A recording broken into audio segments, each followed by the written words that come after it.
ఐర్లాండ్లో student life అనేది ఈ ఇన్స్టాగ్రామ్లో సో కాల్డ్ ఇన్ఫ్లుయెన్సర్స్ చూపించే అంత బ్యూటిఫుల్గా అయితే ఉండదు. బికాస్ ఎవరైతే ఫొటోస్ అవి పోస్ట్ చేస్తారో అవి వీకెండ్లో వెళ్ళే ట్రిప్స్లో అవి బ్యూటిఫుల్గా ఉండే పిక్స్ మాత్రమే పోస్ట్ చేస్తారు.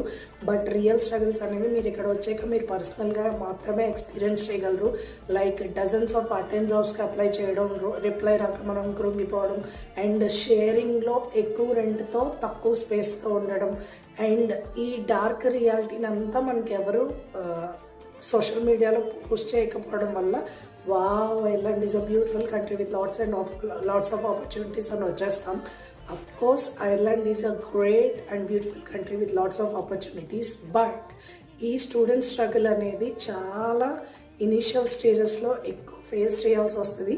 దీనికి lots and lots of patience కావాలి, రీసైలెన్స్ కావాలి, అండ్ ఆల్సో ప్రిపరేషన్ అనేది చాలా వెల్ ప్లాన్డ్గా ఉండాలి ఐర్లాండ్లో సెటిల్ అవ్వాలన్నా అండ్ సక్సెస్ అవ్వాలన్నా.